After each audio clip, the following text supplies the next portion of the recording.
is so hot on my feet.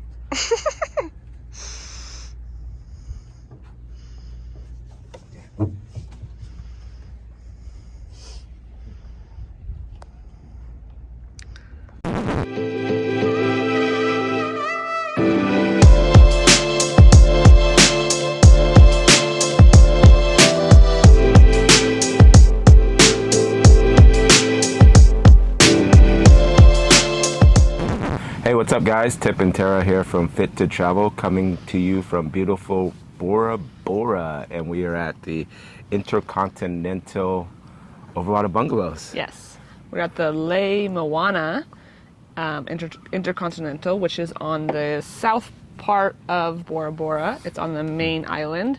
A lot of the Overwater Bungalows are actually on the outside, like the little motus, making them very private and exclusive. But this one is just on the south point, right near Matira Beach. So very nice location actually. And as you can see, we're facing the mountains. So has a gorgeous little location. So yeah, we couldn't not come down here and not do this for at least one night. And that's exactly what we did. We're here for just one night. And this place is amazing. Yeah. So when you first fly into Bora Bora Airport is actually on an island. So in order to get anywhere, you have to take a boat. So if you're staying at Intercontinental or some of the other Overwater Bungalows, they'll have a water taxi pick you up. Just be aware that there is another cost on that. So for this Intercontinental, it's about 76.21 francs per person per way for the water taxi. So that's about 65 US dollars. So you're paying 130 one way for two people, so 260 round trip. So just be aware of that. There are other options. If you don't want to pay that, you could there's a free water taxi that takes you into I forget the name of the town, but it's right on the west coast, about midway through the island. I can show you on the map.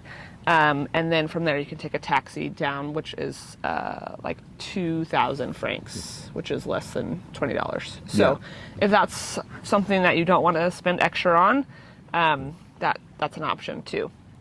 We didn't take it because we stayed somewhere else previously, so we did the other option, and then when we go back to the airport, we're going to take the water taxi back. So, and if you guys sign up as a IHG, is that what it is, member, they actually give you 40% off of that. Yeah, at this time currently, we got 40% off. So make sure that you're signed up for all of the free rewards and all that kind of stuff, because you do get some perks. Yeah. Check-in process was very easy. We got in early because we had checked out of our previous spot, around 11. And so we came over and they brought us a drink and sat us down while they got all of the stuff figured out on the back end. And our room wasn't quite ready, but we got to go hang out on the beach. She showed us all of the beach and the pool and the restaurants. And we just got to hang out for a while. Our room was actually ready at 12, so it wasn't that long at all. But yeah, but the beach is super cool. It's right there. It's the water is just perfect. And yeah, it was a cool spot to chill. And when they came to get us, it was kind of a little sad because we left, but it's also very happy because we got to go hang out at our place. So. Yeah, and the water is all very shallow right here. So even at the Overwater Bungalows, they have buoys out 40 yards or so. That's where you shouldn't be kind of swimming past, because that's where the boats start coming in and all that. But you can basically walk through all of this. So if you're not that great of a swimmer, or you're just kind of a little bit weary of the open ocean, don't be, because it's not very wavy and it's very shallow. So you can kind of walk around. We would recommend, though, that you wear water shoes when you get in. So bring water shoes. There is quite a bit of coral down there, and there's actually some like what are the pokey things that I was talking about yesterday? I don't remember. Anyways, there's sharp things in the water, and so wear your water shoes before you get in. We learned that the hard way. As soon as we got here, I jumped right in the water and took maybe 2 or 3 steps, and then stepped on a coral.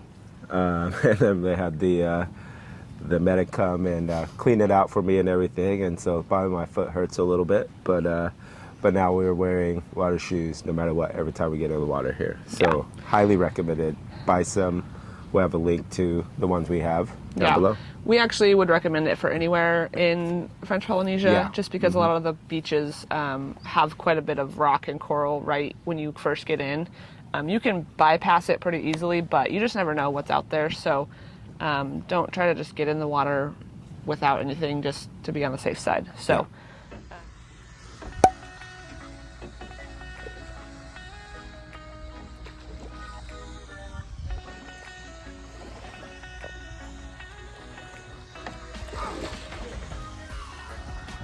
Step on something?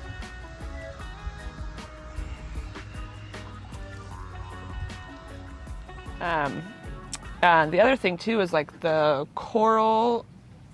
There's a bunch of coral on like the poles that hold up the Overwater Bungalow, which is cool because then you get to see more fish that way. So I'm pretty sure they have somebody that like looks after the coral to like make sure that it's healthy and all that kind of stuff to make it a thriving environment. I think I read something about that at the front. But it's really cool that you can just kind of look underneath your bungalow or like swim underneath and see all of the different fish, and they're just hanging out.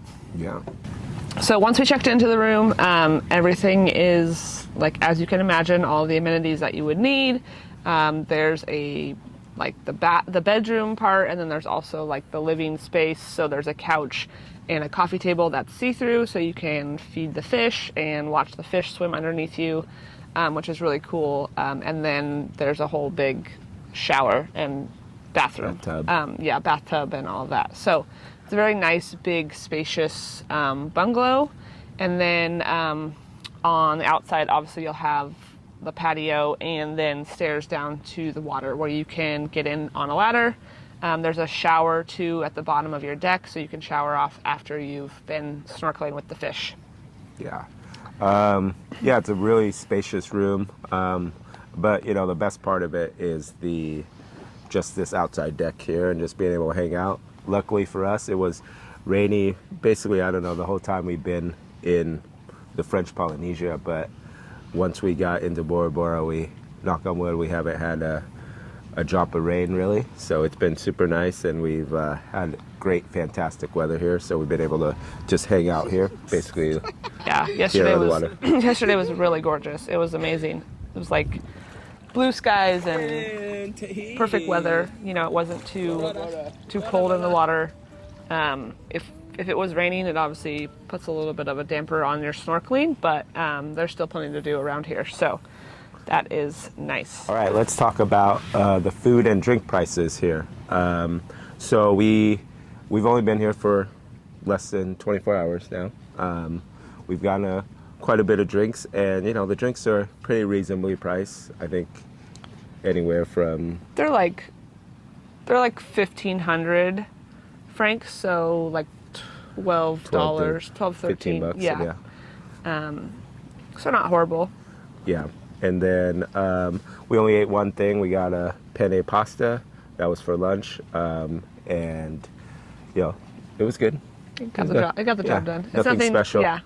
It's not going to win any awards or anything like that. But, you know, we really enjoy the local food. And it's just walking distance from just this little beach area that we would hang out at. And that's where we got dinner. But in general, like, you know, the food is not anything to die for here. Yeah, and it's not super, I expected it to be like super expensive too. I mean, the penne pasta, it came with shrimp, but I think it came out to be like $30, $35. You know, it's not like what I expected price wise, but it also wasn't really worth spending that with what we felt the taste was like. So, I mean, we went to the Bora Bora Beach Club two nights also, because that's what we do. And we spent like, what, 3,300 francs for the sashimi, which was delicious. Delicious, so good. That's like $30 right there. So, and that was amazing. Like, that's well worth the price. So, I mean, if you want to eat here, go for it, because I get why people don't want to leave this place. It's very beautiful, and you're like, hate to get out of the water. But there's also some nice places right around the street. Like, we just walked there last night. So it's in a really good location too if you want to go off the resort and kind of hang out. There's like a really cool beach. Matira Beach is just right down the street. There's the couple of different restaurants. Excuse me, a couple different restaurants right there. There's a grocery store. So there's a lot of different things that you can like get to. It's not like hard to do things, you know. Yeah, and we have ordered breakfast that's coming in about an hour or so. So if it's absolutely amazing, we'll do a quick snippet and tell you about it. But you know, chances are it's probably just gonna be like any other breakfast. But we need food in us, so.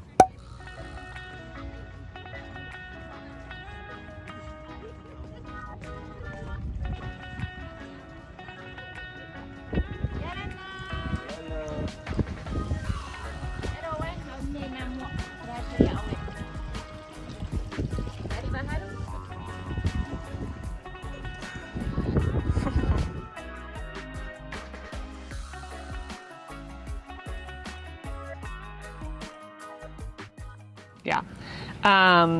So we couldn't pass up coming to doing an Overwater Bungalow when we came to Bora Bora. So, like we said, we only did it for one night, but we thought while we're here in Bora Bora, we might as well do the thing. And do you think it was worth it? For one night, yes, I think it's worth it if you have the money to spend. You know, it's not cheap. And if you have the money to spend, I personally do think it's worth it just to experience it, and just like, it's just one of the coolest things, especially if you get good weather. I mean, if we had bad weather, my answer might be a little bit different, but it's just one of the coolest things. It's something that I've always wanted to do, and we did it, you know, cross it off the list. But would I do it again at this price? For another night, possibly. Yeah, I think I would, just for one night though. But like anything more than that, I'd rather just do something else, because the beach is just that much better, and kind of save the money. I think if you're gonna do it, you need to do it for 2 nights. Yeah. One night was a little quick, yeah. But obviously that's double the price. So yeah, it's definitely a bucket list item. I'm glad that we did it and that we can do it, but I agree with Tip. Like, there's plenty of other great places that you can stay to save your money or extend your trip a little bit longer in something that's not an Overwater Bungalow. So if you're gonna do an Overwater Bungalow, like, do a couple nights, enjoy it, and then go somewhere else and stay there for the rest of your trip, because you can still have an amazing time in this gorgeous place. You don't necessarily need an Overwater Bungalow to enjoy it. Yeah. It helps, but it's also very expensive. Yeah, I mean, I don't know the prices. Tara books everything, but they have actual rooms that, you know, are not Overwater Bungalow. And if you actually just stayed in one of those, I'm sure it's considerably less. And the beach is super nice too, and they got lots of toys for you to use. So it's, yeah, I mean, honestly, it's, if you have the money and, you know, and you don't mind spending it, yes, go ahead. I think it's worth it. But outside of that, it's definitely 2 nights. Yeah, a cool thing to check off. But obviously, I mean, yeah, it was great. I wasn't disappointed at all. So hopefully that helps. Yeah. But yeah, I mean, this place is just gorgeous right now, and it's, what is it, 6:30 a.m. somewhere around there, 6:30 a.m. and we're just sitting out here. The sun's just shining. I'm sweating a little bit, and we're gonna get ready to get in the water soon. So hopefully you guys enjoyed this video. It was informative for you.